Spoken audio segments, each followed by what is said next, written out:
Conor Kilbane is a flow artist based out of Ohio. He's a huge inspiration for me personally, so I've been really excited to film this episode. This one was so much fun to film. We had some really great discussions based around contact poi, festivals, teaching, and so much more. Support us on Patreon. If you enjoy the content, please consider subscribing. With that being said, you know what time it is. Welcome to the Poidcast and enjoy the episode, my friends.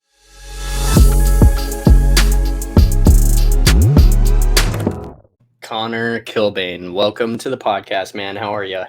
I'm doing great, man. Thanks for having me. How you doing? Yeah, good, man. Episode 15. It's a big one. It feels crazy that we are already this far. Shout out to you guys for keeping up with the podcast, staying in contact with us, all the messages, all the comments. We really appreciate that. Really excited for Conor to come on today. Let's go all the way back to the very beginning of your journey, Conor. Tell us how and when you got introduced to poi. So I first saw poi when I was like 15 years old. I was over at my older brother's homie's place. We were all kicking it, and I saw this dude. He had flow lights, the crystal lights, like the long skinny ones, and he was doing some glow sticking stuff. And he showed me a 2-beat weave. I thought it was the coolest thing I've ever seen. It was the only time I saw poi for the next 3 years. And so I worked as lifeguard actually, and I had like whistles on me, and I'd like walk around the pool doing a 2-beat, thinking I was like super fucking cool. And that's like all I did for like 3 years. And then when I was like 18, I think just from hanging out with people, I saw it and I was like, oh shit, I know what that is. Like started talking to some people, and then found out that like a bunch of people from my hometown were actually doing it all the time, like getting together, burning, practicing. And I saw these guys and I was like, holy shit, like there's actually something to this, you know? And funny enough, at the time, they were like doing things that were more like butterflies, set the needles, wraps, like semi more along the path kind of stuff, but not exactly critical poi stuff, right? And so I saw that I was so interested. I learned all this shit like immediately. And I hopped on YouTube, the #1 free college of America, and searched up a bunch of tutorials on it. And I found one for snakes, and I fell in love with tech poi. I was like, that's the coolest shit I've ever fucking seen in isolation. Oh yeah. Are you kidding cool. me? What? Cool, yeah. And of course it's Ohio for folks at home who don't know. I'll probably throw it in the intro, but Flowhio, my man's out of Ohio. Yeah, and huge float scene out in Flowhio, definitely. Yeah, dude. Crazy, but they call it that for a reason. You guys are so talented out there.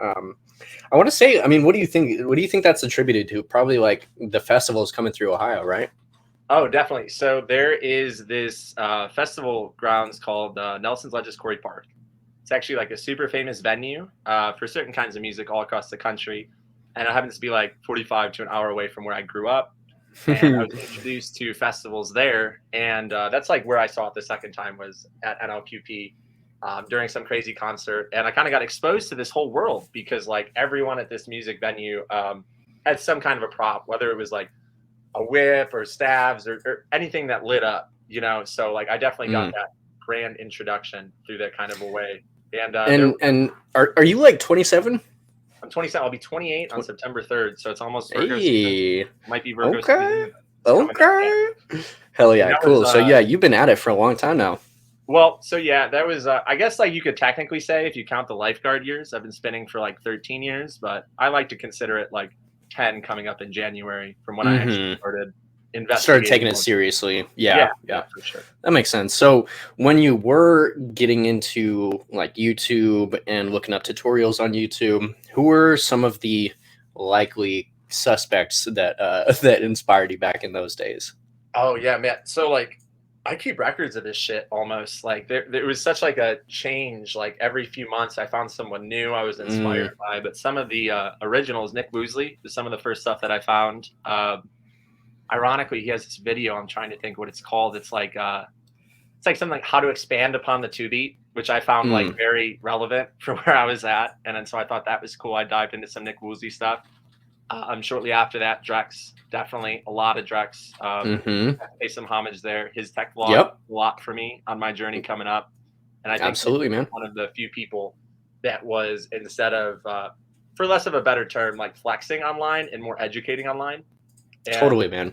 Yeah, and I really appreciated that from him. I got that from Drex. And moving forward, it probably like started breaking out into more of like the 2014, 2011-esque spinners in my mind, like Johnny Douglas, Jesse Bowen, Justin Hindy back in the day, all the Jays, Mm-hmm. Justin Benson. Mm-hmm. You know, those were some of the guys that I found immediately following on that path. And then let me think, who else? Cyril Hammond was a huge one. Yeah, dude. Huge one. That was like that was the major one in my childhood. That was the biggest one for me. That was like a huge game changer. Like I don't even know how many times I've seen Brainstorming and Melting Pot. I've probably seen them both easily 100 times. I'm not even kidding. Yeah, no, for sure. Melting Point, like there's still combos like that I learned from that video 9 years ago that I still hit in a row because they're so nuanced. Like there's no reason to necessarily add or change. You know, they're beautiful patterns. One of my favorite patterns and most used ones. It's the over the shoulder, behind the back isolation on both sides. The classic Cyril Hammond for sure. Yeah. Whew, yeah, that was I mean, he was probably our entire friend group's biggest inspiration back then. I mean, he was just doing it in such a different way, such a very ahead of his time. I know I've said this several times before, but I mean, it's so worth talking about again. He was just, I mean, yeah, incredibly creative. And all the one poi stuff that he did was just so interesting as well, because I find myself, even, you know, now that I'm getting into like 3 and 4 poi and stuff, I still fuck around with one poi all the time. I still just have one poi and I'll do one poi stuff because it is really fun and you get some really interesting patterns coming out of that. Definitely. I found stuff playing with one poi that like turns into 2 poi tricks. It's like finding new base motions that you can then double down on, right? Totally agree. So yeah, those are all really good mentions here. Now I'm going to wait to get into some of those videos that you had sent us over here. I want to get into when you first started attending flow festivals. Which, do you remember what your first actual flow festival was, and where and when was that? Yeah, I'll never forget. It was Kinetic Fire. I just said I never forget, but Kinetic Fire 2017. I want to say it might have been 16, but it was Kinetic Fire, and I remember at the time I had received a lot of pressure from people online. You wouldn't imagine this, but to go to a flow fest, they were like, "You're posting all the time. Like, you need to show up. You need to meet the people." It was honestly a lot of pressure. It was so weird. People were telling me I had to go, and I was a little bit reluctant. I had some more of my own things going on and different interests. Poi was just kind of something I did on the side. And then I had my friends Alex Karowski and John Pittinger both throw down to get me a ticket, surprise me. Pick me up, take me down there. Like everything was covered absolutely all the way. They're like, "You're going up." And, you know, I went, I had the time of my life. And every summer since then, minus COVID, I've been hitting flow fests, you know? Wow. Yeah. Yeah. 2017. I mean, for you, what did you start? What year? You said like 2018 was, or no, sorry. When did you actually? 2014 would be the okay, that's right. That I started. That's right. Okay, cool. And you were already, I mean, you must have been already pretty deep when you first had attended, I would assume. Yeah. Oh, yeah. So, like, over the years, like, for me, I don't practice as much as I used to, that's for sure. But during those, like, first 3 years, like, I was definitely almost, like, addicted, man. Like, I was fresh out of high school and stuff, and I would spend 8 hours. Like, I'd get up in the morning, literally 8 hours, like, looking in the mirror, learning stuff. Sometimes 7 days a week, 6, 7 days a week, you know, for years. So I would say that probably 60 to 70% of my progress that I've made in my poi journey had already been made by that. Interesting. Yeah. And it's whenever you go through a time period where you feel like that, as far as like, I'm going to wake up and dedicate this much time to it, not because I feel like obligated, but because I genuinely want to, those are the times that you're going to make the most amount of progress, obviously. But it ends up defining us so seriously, and like what area you're going into during that time frame, it just defines like your style of spinning and what you enjoy doing. So I could see you already being super deep at that time period. That's really cool, man. There's so many tech videos out there. But yeah, I was going to say, how was the first flow festival experience for you? Like, was it an eye-opening experience? Was seeing performances, talking to different people? Yeah. I was absolutely shell-shocked. I met some people that I've been watching online for years. And in my early kind of days, like I was posting on PoiChat and stuff, but I was kind of big lurker energy. You know, I wasn't really engaging in the comments or anything, just kind of watching everybody. So like I was very starstruck when I showed up, and there were people like, you know, believe it or not, Justin Benson walked up to me at that Kinetic and was like, "Hey, I was really hoping I'd see you here." And I was like, "What? Like, what are you talking about? Like, you know who I am?" And he was like, "Yeah, dude, like I love your stuff. You're so good." And I was like, I could have cried. You know what I mean? Like there were more people like that, like Christopherson at the time, really looked up to him and stuff. You know, still do, but he was more active back then, right? There were a bunch of people I ran into. I met Jonathan Alvarez there. That was cool. Oh my He also gosh. knew who I was. I was like, damn, like I felt important. Then I realized there's not many, like very many of us. You are important, damn it. Shut up. Thank you. Damn, that's hella cool. That's hella cool. Mhm. You know, you probably got to see him towards the end of his you know, festival run and whatnot. I believe that was his last festival. Holy shit. Yeah. Well, it for was now, weird. we're Like, just I gonna was say entering for the now. world as he was stepping out. I was like, I'm oh, just shit. gonna say for now, all right? I'm holding out fucking hope for the rest of my life. All right. So so let's talk about your unique style. You have a really interesting approach to poi spinning as far as I mean, all the tech that you have explored, you have one of the more interesting styles out there. Now, I've heard through the grapevine, I have not gotten to take this class myself, but I've heard through the grapevine that you have a class, or more so, you know, a lecture type about a rapid transition theory. So if you want to go into a little bit of detail about that. I go into a lot of detail about it if you'll let me. Sure. Yeah. Let's get it. So, you know, like a few years ago, I started teaching, and it really had me like reflecting on what I thought were like the key things that people would want to be taking away from someone who's teaching them. Like not just like what do I want to show, what do I think is important, like what will other people get something out of? And for a long time, like that was me considering critical tech, right? Like what is the stuff that you should be learning to get to the next level?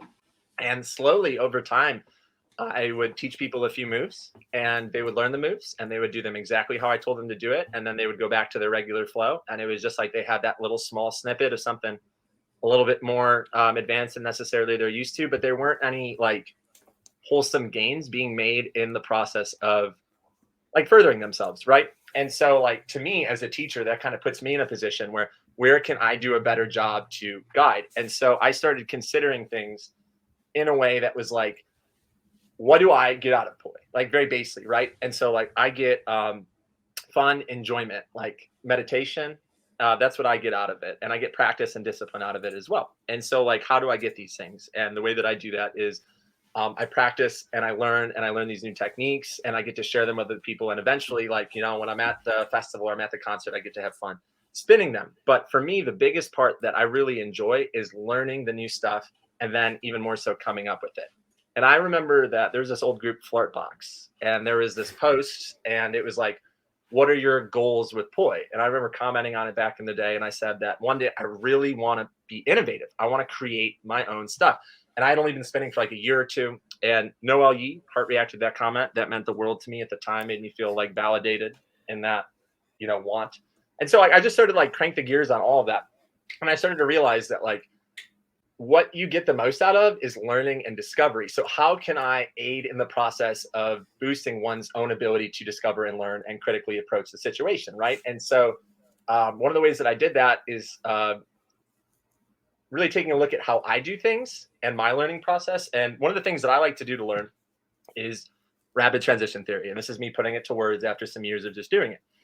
And so the idea is that you've got your framework. It's huge that you're familiar with 9 square. You know, you really want your VTG down. You really want to know all your positions, right? In a base sense, not like getting too complicated, but just where you are on the Sudoku board with both hands at all times, right? And so the idea is like, let's say we find ourselves in a quarter position. Where is the nearest possible position that I could transition to, even if it looks like shit? You know, like where is the nearest spot that I could go? And you find it. And you do this like in a row, consistently changing certain aspects of what you're doing, whether it be timing, direction, plane. Like there's so many different variables. You could add a toss. You could add a variable style of a toss. You know, there's so many different things you could do to get to that nearest point. And so you practice doing that in a row, in a row, in a row, in a row. And now you might not be left with this beautiful sequence, but like maybe 3 or 4 out of those transitions that you found, you're like, hey, I really like that. you know, and you start to get more of an understanding for the approach. And it's a lot easier to show physically with poi, you know. So if anybody wants to take the workshop for real, come check my workshop. It'll be a lot better. But the idea is, you know, you build off of it, you find these new transitions, and then you keep what you like, and then you rinse, wash, repeat, right? And eventually, like, that process led to me changing my style to something that is more of a decisions per minute based idea rather than a technical aspect, right? So like, I'm like, how quickly can I be shifting element of what I'm doing while maintaining shapes and moving through it in a rhythmic way, right? And that's constantly finding new things to learn. So we back that a little bit. Like, what is the coolest thing about poi to me is making that discovery. So like, what I'm teaching is the process of finding new stuff that you personally think is cool and want to add into your flow. So therefore, you're able to have more personality. You're able to, you know, just be personalized, and that's the whole idea. And it's also to get away from the contemporary. You know, ʞᴏᴜ, a guy who I really respect, always spoke about getting away from the contemporary style of poi spinning. And to me, that's like symmetry, big, beautiful patterns. And that's kind of the way that it's been. But, you know, this is just a different way to approach it artistically, which might give people that spark of inspiration, or just like a new way to look at it that they might like, or in a certain way, a challenge. Like I said, it really comes down to like decisions per minute, or even second, really, like how often can I be changing a variable? And you build that as a skill. Instead of learning, you're building the skill to create, right? And so that's what the whole workshop's based around. Right. And this is one of my favorite discussions to have, but learning is a skill. And so I was listening to y'all will know this if you watch the last 2 episodes. I believe I mentioned it at some point, but Ronan did a TED talk on learning essentially being a skill, in other words. And I think the approach that you're taking to teaching is really great, because you're giving them the tools to create, and that's at the end of the day what you really want. You know, I think that's a beautiful goal as a teacher, to be able to give somebody that. And then you're not just learning specific patterns. You're not like, okay, let's learn how to do split op 4-pedal or whatever. You're taking it further than that and giving them the tools to learn that on top of many other things. For sure. There's like, so I was told that by someone I really care about. They told me this, and it opened so many doors for me. They're like, you cannot deliver an experience. You know, that's part of it too. Like, the reason, like, I found this one trick and I might really like it, you know, like, that doesn't mean that the next person would like it if I just run over there and show it to them, because they didn't have that process of finding it, right? You know what I mean? And that's part of the whole thing too that inspires us to move forward, you know. So setting people up for success rather than giving it to them too. Absolutely really aids in that. Nice. Yeah. Well, I was really excited to hear that. So I don't. Oh yeah. So we're gonna go into. I don't want to rain on your parade, because we love your 2-poi out here. You're one of my favorite spinners in the world. Truly one of my favorites. But I want to get into the 3-poi. Okay, and I know that you're spinning 3-poi behind closed doors, motherfucker. I know it. Okay. So do you have the same love for 3-poi, or do you have any desire to learn juggling or any 3-poi patterns in general? I mean, yeah. So like, it's poi. I love all things poi. I love a challenge. So it's cool. It's a little bit difficult for me, I'll be honest. I at this point feel so proficient and natural, and I don't really feel like I'm ever trying at 2-poi. So that, like, when I go pick up the 3-poi where I'm not as practiced at all, it becomes intimidating, almost like picking up a new prop. And it's like this weird mental thing for me where it's like, that shouldn't bother me. Like, I should love the process, right? But it's so close, and I'm so not there, that it's like that doesn't make sense. And it's funny, like, a lot of the rapid transition style stuff that I do with my 2-poi, I'd love to carry over and do like a 3-poi setting, but I don't have the same basis covered to like be able to do that kind of a style. So I end up just doing stuff that's more trick oriented and stuff. And so like, some of the stuff that I practice with 3-poi are the contemporary style of stuff, just like add another poi, like big beautiful patterns. Or I've been working on Seb's mess for like 2.5 years now. Bro, I qualified it the other day. That was cool, but that was like 1 out of 1,000 tries, you know. Yeah. Seb's is giving me hell currently. Yeah. And so like, the other thing too is like, I think about like my poi practices now, and I'm like, why do I spin? Like, I used to like want to find like the coolest stuff or whatever, and just like be on such a journey. But like, these days, like, I have so many other hobbies, you know, that like part of the reason I do spin is I love to have fun, you know, and like, that's where I do have the most fun. So like, if I'm just sitting outside, doing my thing, and I'm listening to a cool song, I'm gonna pick up the two poise. That's naturally where it goes. And then I have the long jam sesh, and then the third poise just looking at me, sitting over there in the corner, like all forgotten about. I'm tired. It's all sad. All it is, It's all fucking just curled up and fucking Yeah. bummed out. Dude. It's like longer and in better shape than the other two. Completely unused. Oh shit, that is funny. Yeah. Well, man, the only reason I ask you, and I love two poi. I mean, equally, if not more than three. I do love. I mean, it's hard to say which I love more. But the only reason I say that to you is because I've seen the few three poi videos that you have released, and they were so good. They're so good. And Thank so I you. feel like anybody, yeah, man, it's the reason I reacted the way I did when you said that you weren't as proficient or whatever, you didn't feel as comfortable, is because it's shocking as a viewer to hear that, just a viewer of your videos. It's I can maybe expand upon that in a little bit of a way that would make sense. Sure, So sure. When you see my videos of me doing the three point stuff, like from the minute the camera starts to like the second the camera ends, like everything in between was all that I could do at that moment. Like I could not find another point and flow right after that. I cut it off immediately when I screwed up. And I'm like, oh, I made it a whole 20 seconds. That could be a video. You know what I mean? Like I have certain motions with the 3-point down, like the back of my hand, but like I can't just do the same 7 motions in every video. Like, you know what I mean? It would be, I could, right? I feel a really similar way. Like my pockets go way, way, way deeper with 2-poi, obviously. Like my pockets with 2-poi are so deep that I forget what the fuck is in my pocket, but with 3-poi, it's very much so like I kind of have an idea in my mind of like the things that I have to, in my inventory, essentially. Like, because I know a lot less 3-poi stuff. So I get that as far as having like less options, less things to go to, because you're just kind of limited based on what you know. But the more that you, obviously you know this, but the more that you have in your pocket, the more it starts to feel like I can actually freestyle and not just go on like, oh, this to this to this to this, and you have everything in mind of exactly what you're going to do. It's two different approaches.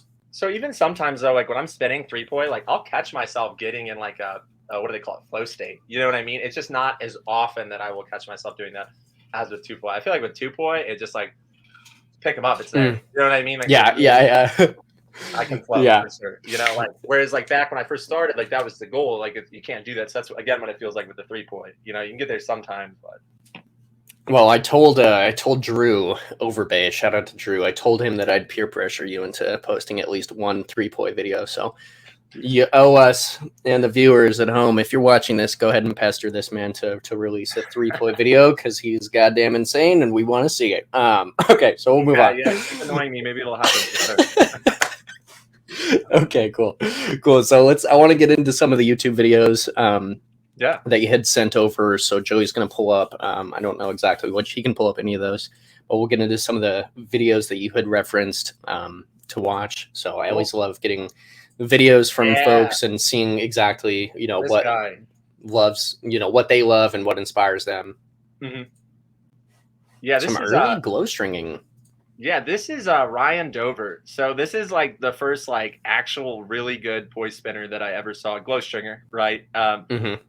First person I ever saw like blow me away with lights. And when I first started in my local community, a lot of people who I was trying to get tricks off of weren't exactly friendly. They were a little bit gatekeepy. I think the community wasn't as big, and so it was just kind of like a weird fit at first. But this guy Ryan, he's like the local legend. He had been like spinning forever when I first started. He was the guy with all the clout and all that. And when I first started, every time he'd see me at an event, he would walk up to me and show me a new trick and be like, "Hey, how are you?" And like make sure to make me feel included. And he crushed it. So I was like, this guy, the GOAT. You know what I mean? Hell yeah. No, that's really what we love to see from people who are knowledgeable and experienced. We want to see people bringing in other people and getting them excited about patterns, making them realize that they can do it. This guy like definitely is like the one who kept me excited about it during a time when I wasn't sure how I felt about it. And like on top of that, like his style, like the glow stringing style, a lot of people tell me like, oh, you should be a glow stringer. And I've glow stringed before. Like I've learned some glow stringing stuff from this guy, especially. But a lot of the rapid transition style, the quick movements, the bounces, the aesthetic really comes from watching people like Ryan here absolutely crush it. with like the. I can see that. Yeah. I can see that because I mean, yeah, he's very much so doing the concept that you were talking about earlier. I mean, just constantly changing the pattern. And is this guy local? Is this guy based out of Ohio? Yeah. So he's like virtually unknown amongst like the larger. I don't want to call them like popular crowd, but like the glow stringers you hear about, because I know a lot of them are like based out west for the early days or whatever. But out here, he's always been in Ohio, and he's always been the guy out here for sure. I like actually saw him a couple weeks ago, still crushing it. Not as much, not as active, but I saw him at an event. He's still doing his thing. So nice. That's really cool. Yeah, and it's funny. A lot of people that I talked to from that started spinning poi in like the late 2000s or early 2010s, a lot of them got into it from glow stringing. Like the majority of people, I'd say vast majority. I mean, few people actually just strictly saw poi and not glow stringing, and that's really where 90% of the people back then got into it. So, and even the people who got into it afterwards were getting into it from people who got into it from glow stringing. Exactly. Oh shit, I didn't even think about that. That's so true. Oh, good. Yeah, no, that's a good observation. Like out here, that there's like two styles. Like there's the West Coast style and there's the East Coast style, and like there's a lot of people out here who do more of like the rapid kind of like fast-paced spinning stuff. And then like out west, you have people who are more into like floaty, tossy, slow, pretty stuff. And like a huge reason in Ohio that we all spin like cracked out is this guy for sure. It's because he's a major influence. We're all spinning poi, but we're spinning poi like he spun glow sticks because he was the cool guy back then. That's interesting. Yeah, and I feel like my style is so heavily influenced by Wyatt Davis because he was doing all the folding lines and all the contact heavy style, and oddly enough, funny enough, that's where I felt gravitated towards, and that's really the style that I still very much love, very contact based. Yeah, dude, contact poi in my opinion is very, very, very similar to glow stringing, because like where like poi and glow stringing overlap is that there's some pattern base, but it's like really skillful maneuvering if you think about it, just like different props to do that through. It's more of like the trick based thing versus the flow based thing. Does that make sense? Absolutely. Nice, man. Well, I'm glad to be exposed to more people that I haven't seen or heard of before. So it's this is one of the coolest parts about doing the podcast. Hopefully the viewers appreciate seeing people that they have not been exposed to before as well, because I'm still learning stuff. So it's there's so many cool, and underrepresented or under what is it, like non well known, I guess, not like a huge name that deserve recognition. So glad you referenced this video. This is awesome. Yeah, for sure. We'll see what else. I know I saw a Salt City Props video up in this piece, so it makes me very happy. Bro. Yeah, it makes me very happy. Obviously, y'all know at this point, Hindy's the boy. Really excited. I believe this is going to be Hindi right off the bat, right? Nice. Yeah. Dude, this video, like, I could watch it right now and learn like 10 new things. It's like so super dense, super stylistic. I don't know this at all. Like, I'm not close friends with Hindi or anything, but I feel like he was spinning the most he was spinning at this time. That's like the vibe I get from it, and just like how nuanced and stylized it is. Yeah. And man, for that matter too. Yeah, and it's funny when we had talked about Ohio and the influence of, how big flow arts was in Ohio specifically because of the festivals coming through. I feel a really similar way about Utah, man. Utah is very, very unique as far as the talent that we had. I mean, these guys back then, they're still incredible artists, but back then there was even less people that are at that level. And they were just really being so innovative and pushing tech the hardest that they could. And I still feel so lucky to have grown up and just, spend some time around them. This man's been getting exposure in this like industry world, whatever you want to call it, this art form. Like being around the people who have been pushing it or are pushing it very hard, like really rubs off on you in such a way.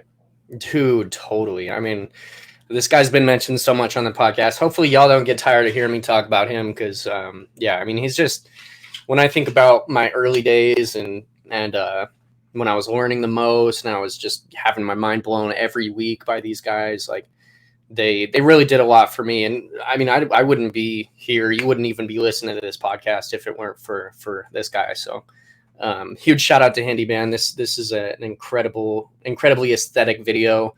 This was filmed, I believe, in Salt Lake. His whole style like started like this whole new movement of like poi. Like I remember like back in the day, it was like me, Austin Witherspoon, Logan Harris, and him started this group. It was called Nips. I don't know if you ever saw it. I didn't. So it's like short for manipulations, but like Nips. Right. You know, so that's the group. And like it even got like an acronym, like nasty, intricate poi spinning or something. But like the whole point of it was to share manipulation-based poi spinning styles, like Austin Witherspoon, Hindi, and Logan Harris all had.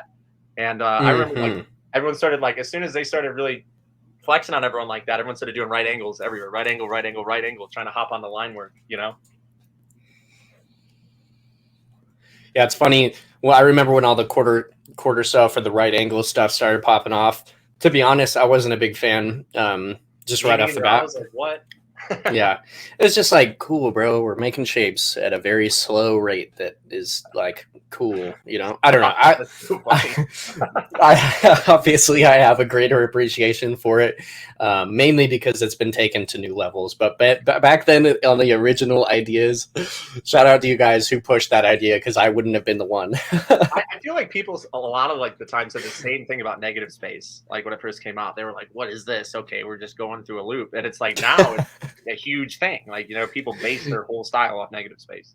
Yeah, it's true. I will say I liked negative space right when I first saw it. That was one of the ideas that I was like, oh, this is fucking cool. Yeah. Pretty sure Hindi was the dude that I first saw ever do anything negative space ever. Sounds about right. Yeah.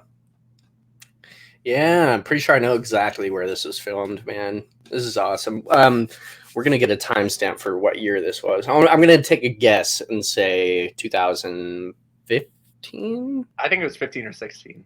I'm pretty good. Hell yeah. No, I'm really glad that you mentioned this video. One of the more under talked about or under referenced tech poi videos out there. For sure. Yeah, and I'm glad you provided references and videos that we haven't discussed on the podcast before, which makes me really happy because, I mean, there's so many.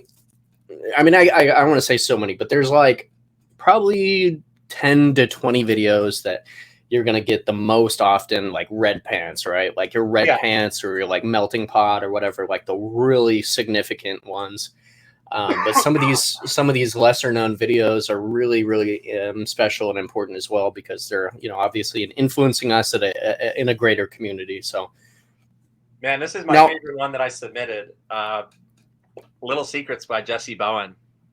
Like, are you kidding me right now? Dude, this dude, crazy good. I'd probably say like in all of my poi spinning, Jesse Bowen is my biggest inspiration for sure. Whoa, big shout out to Jesse, man. That's awesome. Yeah, that's really cool. That, something that I think about when I go for poi is like we're talking about all these different styles, right angles, negative space, contact, glow stringing, pattern spinning, etc. You know, I think I like to go for the approach. Like, let's say we're playing Mario Kart. I want to be Mario. I want to be well rounded. You know what I mean? I want to be that middle of the line guy. He's got all the stuff covered, and Jesse Bowen is like the epitome of that. Like, you know what I mean? He is the most well-rounded poi spinner for his time. He was spinning in such a way that he was putting everything together in one style. And he created like a movement of people after him that I really feel like followed in his footsteps and could probably tell you that themselves. Like, I know that Greg Haskins was also very much influenced by Jesse Bowen, and I was very much influenced by Greg Haskins. Same with Ashley Galeford, who was very influenced by Greg, who was very influenced by Jesse, right? You can see the lineage of influence as you check down. And a lot of those trees of our modern poi spinners who are pretty good trace back to Jesse Bowen. His style is just very good. I liked his personality too really shines in all the videos that you watch, which I think is cool. I feel almost as if I know the guy just by watching his video. When I saw this video, no one had told me about Jesse Bowen, so it was like a proud like, oh, I found this one myself type of thing. You know, I'm just watching YouTube poi videos like 3 a.m. diving deep. You know. Yup. Yeah, up comes Little Secrets by Jesse Bowen, and like the song, the outfit, the wall. Another cool fun fact about Jesse Bowen, I'm a super fan. most all of his poi videos on YouTube are one takes, if not two. Like he might mess up Whoa. and link it together with another thing, but like you see him spinning there for 5 minutes and 45 seconds. He's crushing it for 5 minutes and 45 seconds in a row. You know what I'm saying? Whoa. Which is Yeah. It's not easy to do. Totally. Yeah, no, I like that you say that too, because I mean, folks, I mean, y'all know that how it is making videos and trying to get a clip for like Instagram or whatever. Yeah, think about, I mean, if it's hard enough to get a 30-second clip of, you know, some shit that you like, you know, let alone 5 minutes or 6 minutes. So yeah. That's really cool. I do know Jesse's name. I guess I'm not like as up to date on Jesse as I should be, but yeah, I think there was a period of time like right after high school where I was gone. I was not like, you know, I wasn't even on the internet or anything really during that time period, but I missed like 2016 to like 2020, you know, roughly around that time period. I wasn't really online at all. So I think people that were really, you know, prominent during that time period, I kind of missed in a sense. But that's a shame, bro. You got to go back and watch this video. Like, you'll love it, man. I'm telling you, you'll learn so much from it. Everyone, for that matter, would learn so much from it. It still holds so much weight today. Yeah, that's awesome. I mean, I've been enjoying it very much, even just you know, half watching it and reflecting on you know, just time periods and stuff. Watching it right now, like making stank faces, like oh shit, that was a good one. You know? Yeah, no, that's really cool. Hopefully, Jesse, hopefully you're seeing this, man, and this is a beautiful video. Hopefully, we're gonna shout it out in the YouTube description, so y'all feel free to. I mean, if you want to pause it and go watch it or whatever you want to do, definitely worth. If you're watching this, let's spin boy one day. I'm trying to do that. Yeah, we'll get this video over to him. We shout out so many people on this podcast. It's hard to be, you know. At first, I was trying to be like, you know, taking in, you know, notes of who we shouted out on what episode, and you know, send it over to them and be like, hey, you were mentioned, or like, you know, just so you're aware if you want to go check out the clip or listen to it. But at this point, man, like. We talk about so many people on this thing that it's I just hope that hope that y'all are watching. That's all I gotta say. Oh, yeah. Cool. So those were the 3 reference videos. Those were all uniquely interesting in their own regard. Now I'm gonna transition into your training or practice, however you want to call it, regiment. So you strike me as someone who spins very creatively and learns spontaneously. In terms of practice, do you more like go with the flow type spinning, or are you more structured and regimented? How do you approach that? So like, I'd like to be structured and regimented, but I'm not, and that's why I don't spin 3-poi, you know, very much. Like, it's just the truth of the matter. You know, I like, you hit the nail on the head. I'm very spontaneous in my learning. A lot of the time, like, I'm somebody who like thinks about stuff all day throughout the day. And so like, I'll just get a thought in my head, like, oh, that's a good one. And I'll run outside and do it really quick. That's a lot of sessions.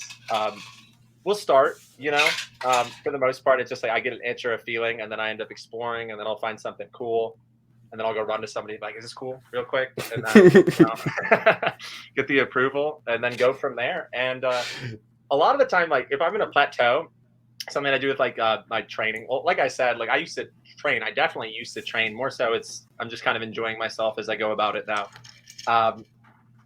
Man, I like completely lost my train of thought. No, you're good. I mean, I get you. When you said that last sentence, I very much relate to that, because like I don't really grind 2-poi anything anymore. Like, no, yeah. I mean, at a certain point, like the thing with 2-poi is like once you get your base down, you're really just having fun with it, and the stuff that you would really need to grind, you truly really need to grind. Like there are a few tricks that I've known for like, I want to say like 3 or 4 years, and I don't even know if I could say I know them. You know, I just thought of them and like how to do them, and I'll go try it for 3 or 4 hours and not get it. I know that it's physically possible, but you know, so like that kind of stuff I'll just stay away from. And again, even if I wanted to try, I saw Teddy Petrosky, shout out Teddy, great poi spinner, by the way, in an interview with Drax on Profiles with Poi.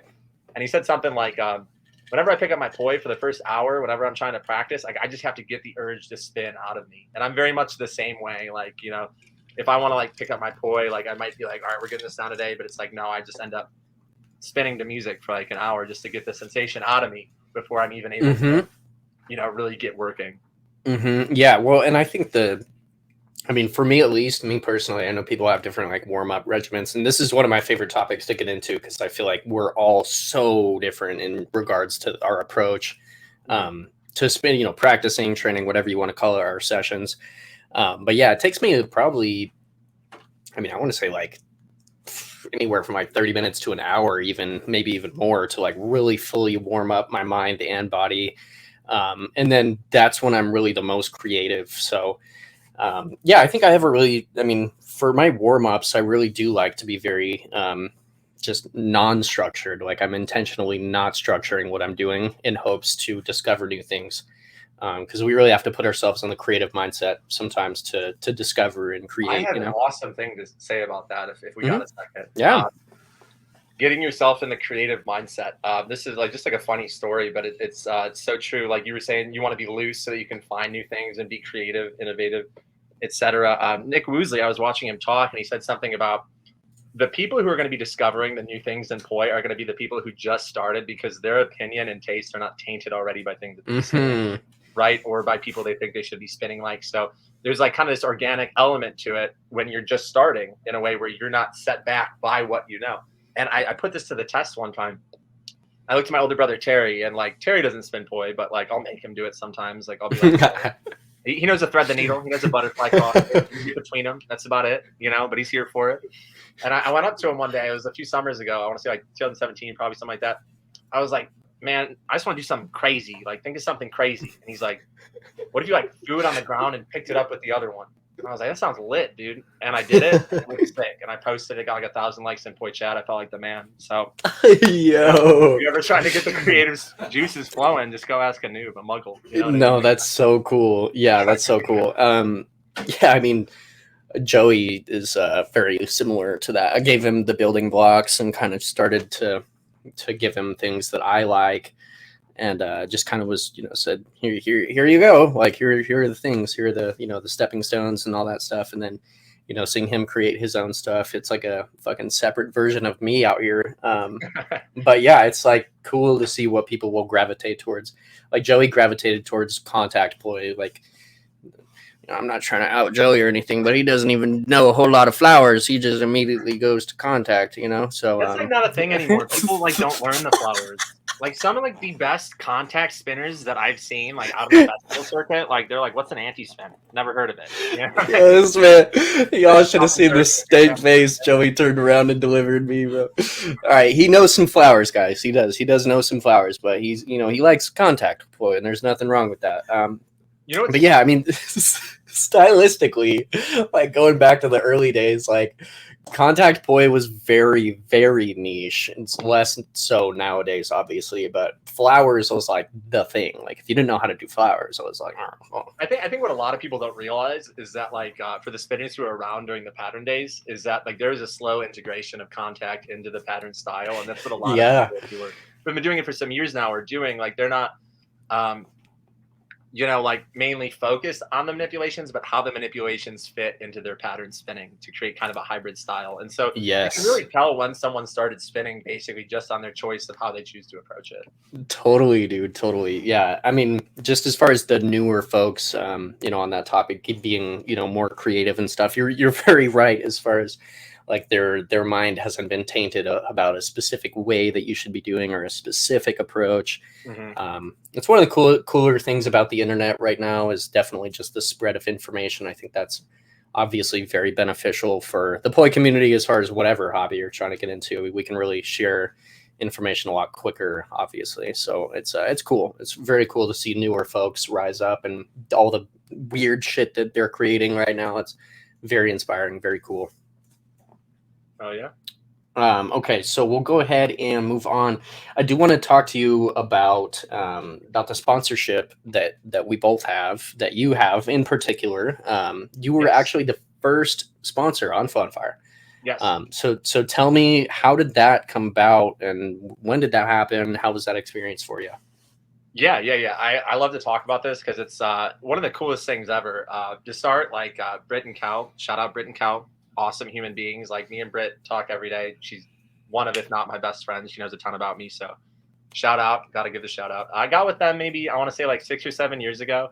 And the way that it all went was, at the time, I think like Salt, City Props, and Check Chris and all the poi shops around were giving out sponsorships to people. And, you know, I worked so hard. I felt like that maybe I deserved a sponsorship. I don't know if my head was in the right spot. Maybe it was a little ego or whatever. But I was like, man, I want to be sponsored. I think I deserve this. So when I got denied by every other sponsorship company, or I didn't even get denied, they wouldn't even write me back. It was kind of like, kind of hurt my feelings a little bit, not gonna lie. So I said, you know what? I'm going to go out and figure out my own thing. And at the time, my Instagram page was team_socks.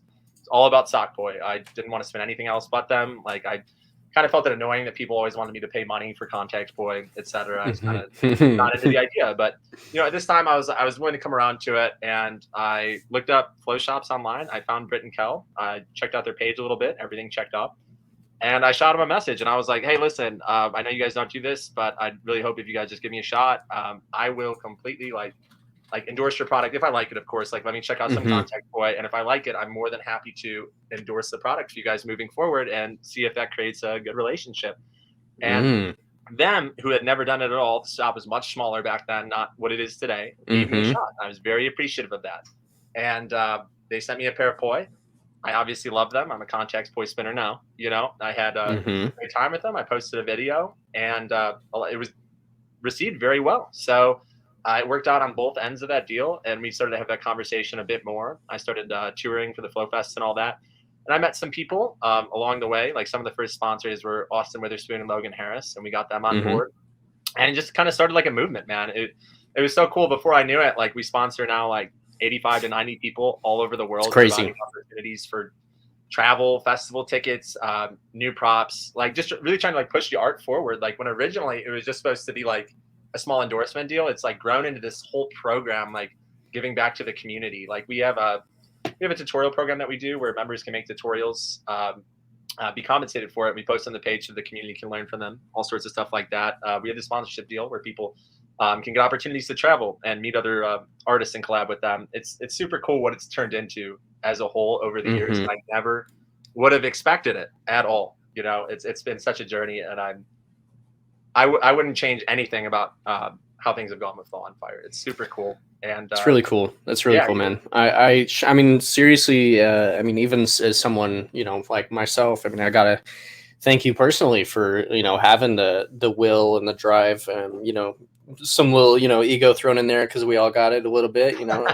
But yeah, I mean, just to say that, like, hey, you know what, I'm good at this. You know, I'm good at this, and I do deserve to, you know, represent this product. And, you know, I've put in whatever amount of time, or whatever you want to, you know, say about, you know, being proficient and representing a company or being sponsored, all that stuff. Yeah, I mean, you really, in some ways, made a large impact, because all of the things that followed with Flow on Fire, with their sponsorship program, obviously, and just the company as a whole becoming what it is today. Because nowadays, a lot of people know who Flow on Fire is, but back then, the company was very small. I mean, I only heard of Flow on Fire probably like 2019, maybe. I had never heard of Flow on Fire before talking with them ever.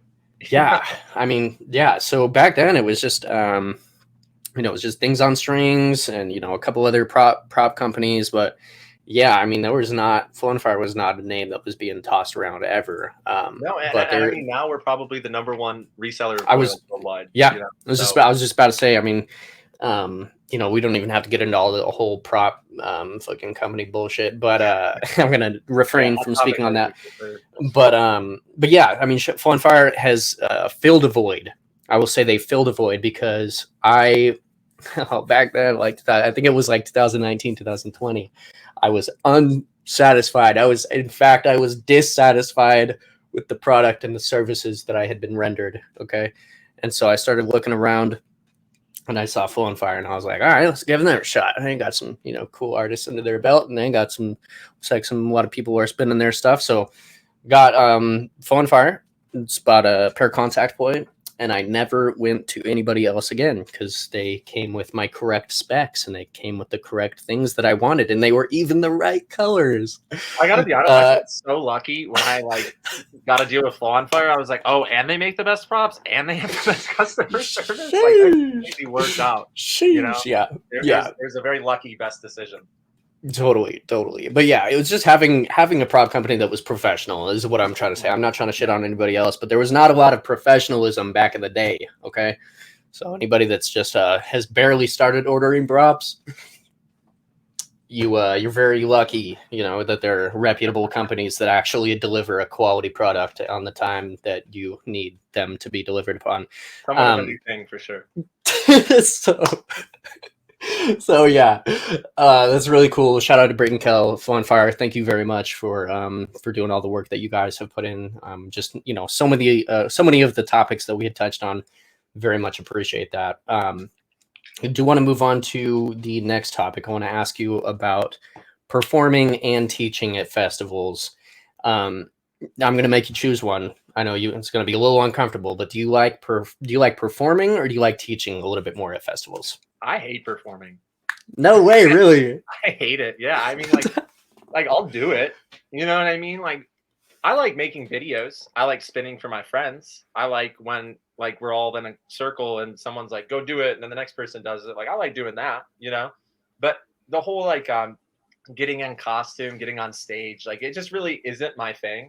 I kudos to the people that do it. If that's your thing, like that's awesome. There's nothing wrong with it. It's just not really the thing that I get the most out of, and which is funny because for me, I wanted to somehow make a career out of this, and performing would seem to be the way to do it, right? But I'm taking other ways. I truly love to teach, and that's because I love to talk about it, and that's because I love to.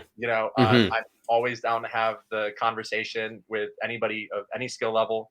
I think that everybody has something to share in the conversation. The way that I think of Poi is that it's a giant 10 million piece puzzle, and all of us, whether we have 100 or 10,000 pieces, have different pieces of that puzzle.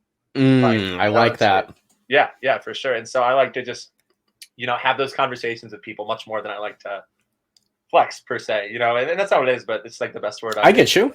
I mean, it's Cassie has, I've said this a couple times, but if y'all haven't seen this interview with Cassandra Smythe, please go check it out. Cause she had one of my favorite quotes or ideas that I've had on this podcast so far. She said something along the lines of, this is not verbatim, but she said something along the lines of well, people don't go on stage and do yoga for a fucking crowd, and I was like, dude, that is such a good way of looking at it. She said, it just happens, what my meditation just happens to be a performance art, right? Yeah. But yeah, and that's a really good way to put it. That's what it is. So good. A lot of other people. Meditation. So good. Yeah. Cassie's she's awesome. We love Cassie, but she said the same thing. She's like, I'll do it. I don't like performing. That's surprising from her though, because I feel like she's always costumed up. I would have figured she's sign me up, but Cassie's dripped out, dude. She stays dripped out for sure. No, this is a normal drip. I just do this. You know what I mean? It's sick, which is sick. Yeah. But as far as teaching, performing, I mean, they're very. People have their own motivations and their own comfortabilities and what they're doing it for and all that shit. Sometimes it blends, sometimes it's very one-sided. But yeah, as somebody who's kind of getting more into performing and getting more into structuring, I like to think about it like a showcase and showcasing my life's work into Poi and what I have done with the things that I love the most, the ideas, the concepts, whatever you want to call it, my integral way of spinning Poi. I love showcasing and now if putting you're on saying that, if we're talking the difference between showcasing and performing, completely different. To me, performing almost seems more you're putting on the costume and you're simplifying it and you're doing the stuff you have clean and perfect and you're pleasing the crowd. If you were to put me in an environment where I could do a showcase for people who understood the nuances of what I'm doing, 100%. That sounds cool. Me and you have had a conversation about that online about putting together a showcase, and I love the way you worded it, showcasing the effort and I can't remember the word you used that you put into it, because that's what it is. It's not a performance as much as a demonstration, right? Totally. And yeah, the audience is a very big part of it. Who I'm performing for is a very big part of it. So if I'm performing for a bunch of muggles at some kind of a wedding or whatever, that shit feels like work. I'm not gonna lie. It's cool. It's better than normal work, but yeah, performing for flow artists at a flow festival, that shit is so fun, and it is so like rewarding, just having your peers there that like love it the same way that you do. And like you said, we all have different pieces, and it's showing my route and my pathway and the things that I've kind of gravitated towards. And it's one of the cooler parts about going to flow festivals is seeing the diversity of styles, right? So cool. Definitely, yeah. So yeah, it brings us to, I mean, we're already on the topic of teaching, but you have classes that you're working through, and you're kind of doing your little project, and you're starting to have like online classes and students and stuff. So I want you to have a little time to kind of promote that and talk about that a little bit, the motivation and you know, how you like to teach. So you kind of touched on that a little bit, but Yeah. specifically on this project. Certainly. Yeah. So I just, like I said, I'm really trying to like make a career where I can. Like for me, I'm 27, I'll be 28 in a week. Like these next couple of years for me in Poi are critical, like, and my role in it in the future. You know what I mean? So I'm just trying to find ways to legitimize myself for it in a career. And one of the ways that I considered doing that was teaching. And like I said, you know, I've really considered the teacher-student relationship and like how to get the most out of that. So the way that I thought to best offer that to people out there would be to do one-on-one specific classes that are completely tailored and individualized to a person's skill set, what I think of their skill set, and then any stylistic choices that they make. And then we get together for a certain amount of months in a row. And, you know, like I put together a lesson plan, and we grow throughout that, where I'm teaching you, like I said, the process of how to get to where you want to be at versus showing you this is what you should be doing if you want to spin like this. And we'll work very closely over like a 12-week period. And right now, like this is a new thing for me. You know, I am offering one-on-one lessons to people. Like if you don't want to sign up for the program, that's totally fine. If you want to just get like a 1-hour thing to just test it out, that's for sure fine. But for this fall winter season, I'm taking on 5 students a month. So that way the lessons are super intimate and everybody's getting my full attention.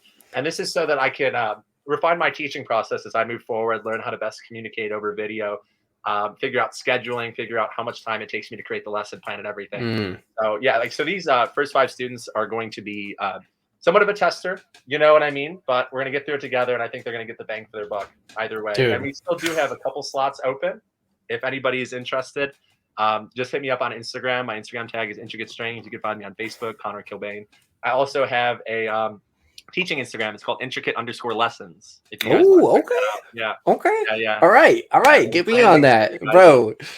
Bro, I mean, the thing is like, even as long as I've been spinning, you know, on how much I know, like, dude, I would be your student, bro. You are so well versed. I would learn from you. It's mutual. You're so well versed in so many areas of Poi, like you were talking about earlier, being somebody who's extremely you know, multifaceted. You know, a little bit at the very least of everything, which is just so admirable. So any style you're looking to get into, whether it be like contact manipulation style, like, you know, grid pattern based, like any of that, Conor can put you in the right direction. 100%. So yeah, dude, it's so inspiring that you're really taking it to the next level as far as up in your game and professionalism. And I mean, very commendable, very inspiring. I hope there's more people who are, you know, interested and are you know, hopefully will even take their own approach and try to further our community as a whole in the same way that you're doing.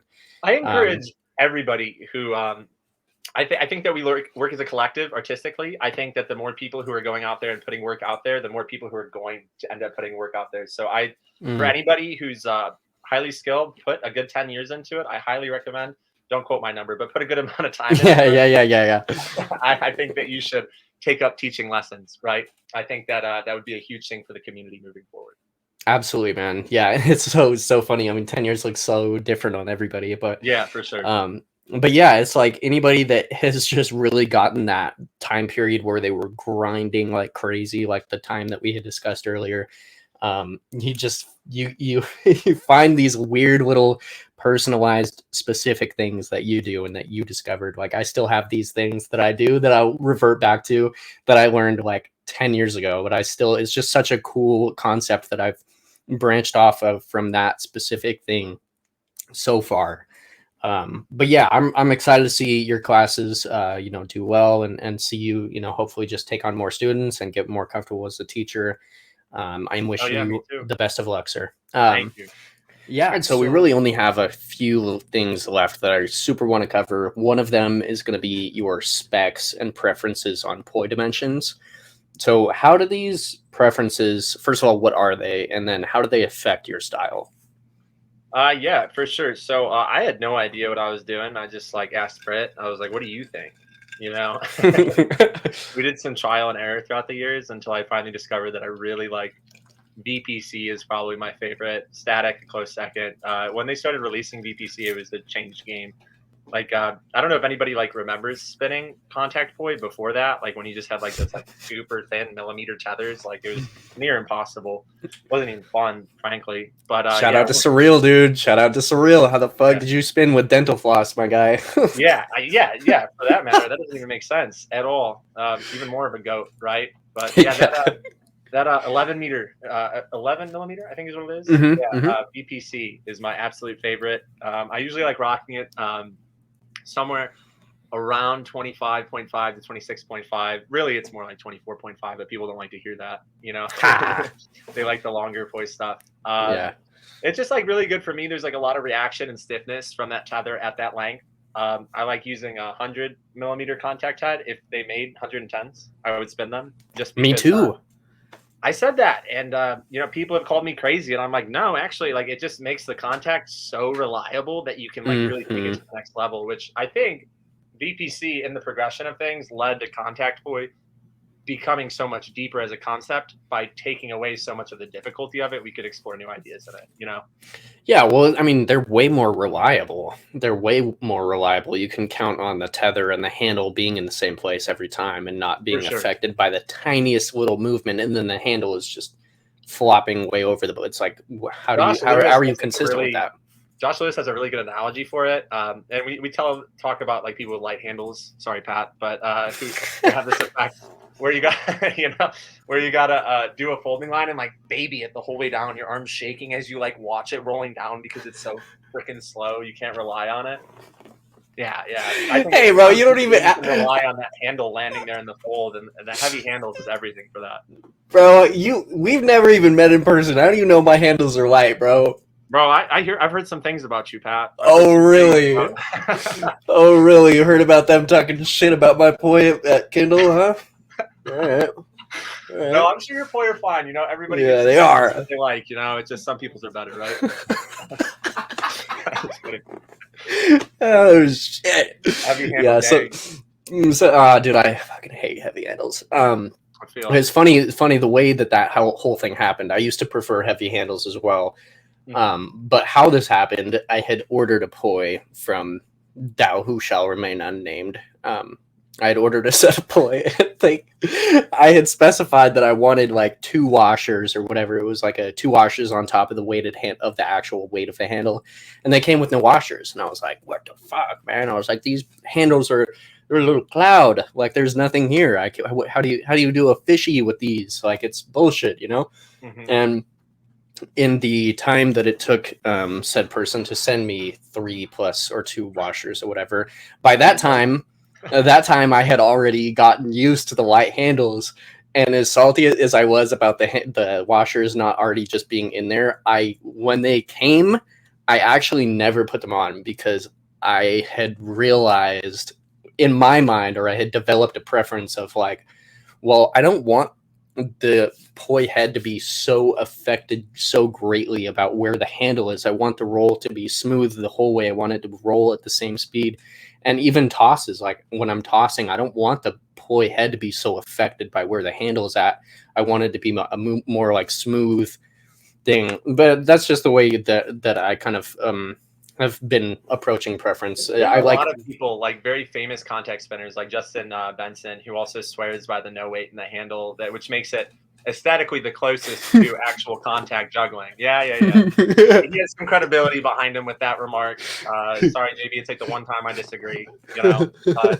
Everyone's got their preference. Right? Yeah, it's true. Yeah, and That's funny. Somebody picked up my poi and they're like, dude, these things are so long. I'm like, bro, they're like 28 inches. Like, they're not even that long. Like, I came down from like 31. It's not that bad. What? Oh my God, that's insane. 31. Yeah, dude, me and my brother were spinning 31, 32 inch. I think they're yeah, I mean, they were probably around there. But yeah, to a certain length, then I started reeling it in. Right now, I standardized all my specs. So I used to have like a 23.5 or 24 inch set of 3 poi, and then like a 29, 28 inch set of 2. And I was just tired, like choreographing an act where I have to go from 1 poi to 2 to 3 to 4. I don't want to have multiple sets of poi. I don't want to have to grab like, oh, let me put these 2 poi over here and then grab these, or I don't want to have to do 2 poi stuff with my tiny ass 3 poi set. So I smushed them together, and I'm spinning about 26.5 inch 4 poi. So everything's been standardized, but my handles are very light. Joey hates them. Joey hates them. Couldn't stand them. Dude, he's like, these handles are like little clouds. I don't know where. They're just unweighted. Funny. It's almost like they have negative weight or something. like no gravity, just gonna like float up.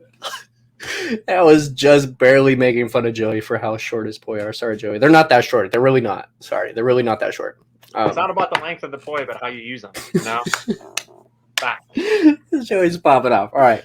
So speaking of Joey, it's my one of my favorite segments of the podcast. We're gonna turn it over to Joey. We have fans write in questions every week. Hopefully you guys know this, or every 2 weeks, every episode. Joey picks out his favorite question. So these are Joey's questions now, and I'm gonna turn it over to him. You go ahead and ask the fans' favorite question.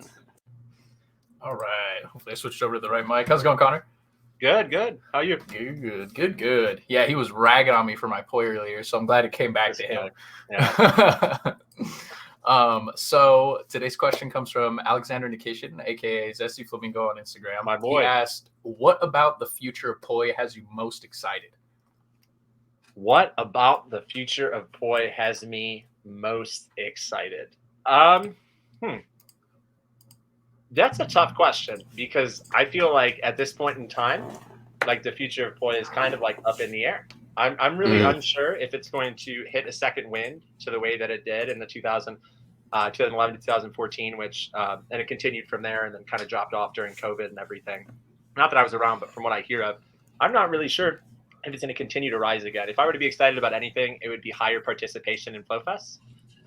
There are some projects that I know of that might be in the air, no promises, but about new flow events happening. So I'm really excited about that. Drawing in new people, creating new communities, and just getting the most people involved as we can so that we can get a better idea of what that future looks like once we get there. That's probably what I'm most excited about, people on board. Yeah. And I guess I'm a little bit more on the optimistic side of things. I think what has sparked the more optimistic side. For a long time, I would be the guy giving people poi, giving people sets of poi. Somebody would be interested, or they'd have some kind of interest, and maybe they wanted a set, and I would say, here's my set. Take my set. I'm getting new poi anyways. Here's my set. Be like a friend or whatever. And throughout my whole life, nobody ever took the poi and are still spinning now to this day, to my knowledge, right? Except for one person, and he is the man behind the screen, So he picked up poi, well, like two, little over 2 years ago, right? So, but he got the poi and he immediately was just deep, just loving it, like really wanted to learn all the time. And he was just asking me for stuff all the time. We were just hanging out, and I was just giving him as much information and as much things, seeing what he was interested in. But now it's just, 5 years from now, he's going to be fucking murdering. He already is, but it's, you know how it goes. I mean, with a couple extra years, and it's just going to be, it's really cool. So people like him get me really excited for the future, because, it just goes to show you that, we're not just some random bunch of people who are like really interested in this one thing. I think the thing in itself is very interesting, and you can get so many things from it as far as applying yourself and having fun, doing whatever, all the reasons that we do it for. but there's a lot of people to come, and I'm definitely have huge hopes for the coming years, and I think that we will continue to hit bigger waves of people coming in. So I'm really excited for that day, and us just kind of laying the framework. Even the folks before us, I mean, Poi was much smaller 10 years ago than it is now by a significant margin. That's true. Yeah. So I know we briefly touched on your projects that you have coming up a little bit as far as taking on students and things that you have coming up in the future. But is there anything else? Any flow festivals that you're attending? Anything that you're working on as far as Poi goes aside from your teaching? Nothing like that. Teaching is really the main focus right now. Just getting in my games where I can. As far as the season, I'm pretty closed out. Like it's about to be September. I think if I hit Halloween, nothing like a Flow Fest left for the rest of the season. Unfortunately, won't be a Kindle. I'd love to attend next year. Next year, my goals though do involve heading over to check out the European circuit. I know they've got the Rostec Festival. They've got the Phoenix Fire Convention as well as Rostec. Yeah, is that how you say that? I had no idea. But the only reason there's this whole thing. There's like a video out there somewhere of Wojta. It's like a compilation of people trying to pronounce it, and everybody always is like Rostec. Like that's how I said it at first, and it's just it's so funny because he's like, damn, I probably should have made that name a little easier. But yeah. Now I have it down now after saying it. A little less bad about butchering it. Yeah. If everyone else is on that wave too. Dude, yeah, it sticks, right? The first time I met Cassie and Wojta, I walked up to Cassie and I was like, "Oh, you just barely got back from Rostec, right?" And she started dying. She's like, "Go ask Wojta if I just got back from Rostec." And I'm like, that's funny. Wait, really? And she's like, no. She would just think it's funny because everybody fucking doesn't pronounce it right. But yeah. So European circuit. That's awesome, that's dude. What I'm trying to do. I'd like to hit a couple more American festivals too. These are all like news. You know what I mean? But we'll see what ends up happening next year. These are the goals, though, for sure. Cool, man. Festivals I'm interested in hitting. Kindle would be a cool one. I had a really good time at Fire Drums last year, I think. Yeah, Fire Drums. Really cool festival I'd like to return to. Those are probably like the biggest as far as American go on my radar. Shout out Flowstorm too. I actually had a really good time at Flowstorm. It's the season opener. I went there last year and I had a really good time as well. Yeah, down in Texas. Yeah, shout out to Flowstorm. And festivals like Southwest. I talk about Southwest a lot on this podcast, but it's because I hadn't had a chance to attend. Yeah, dude, it's because last year was the first year, man, and for them, for Evan and the other organizers that were in charge of making it just happen. I mean, Jesus, dude, it was awesome. It's about to be really cool here next month. Shout out to everybody who's going to be there. I'll see you guys there. But yeah, these festivals that are popping up next year I'll try and make that one. Yeah, but festivals that are popping up out of nowhere with people who are like really grassroots in the community, who are spinners themselves, like Evan's killing it, so talented. Yeah, from what I can see, Evan is doing everything right with that event. Dude, it looks like a very cool event to attend. It was dope, man. It was dope. And Marvin's involved. He's running the gala, so we got OGs there for sure. But I mean, dude, Evan hasn't even been spinning Poi for relatively like that long. He's already so good with 3-Poi contact, all that shit. So that long. I've seen some dude, no, he's very talented. Evan's probably don't quote me, like 5 years most. Oh, really? And for how good this man is, this is no knock on his skill, because I would think he'd been spinning Poi for way longer. But no, dude, he's not been spinning Poi for that long, really. But he's so good, doing a lot for the community. Very clean. Very clean. Yeah. So we'll go ahead and throw up your tag here. Hopefully y'all know where to find this man. Get him on Instagram. Get his teaching, his new teaching Instagram. That would be cool. I'm actually going to get that when we're done with this episode. But yeah, make sure to shout out to Conor. Tell him what you liked about the episode or whatever. Support him in any of the ways that you can. But yeah, it's been a super fun episode, man. Thank you so much for having as much to provide to the conversation and interesting videos. Awesome talking to you. I had a great time, bro. This is a great time filming for sure. Sweet, dude. Cool. Okay, well, we'll wrap it up, man. Peace out, y'all. Yeah, have a good one, guys.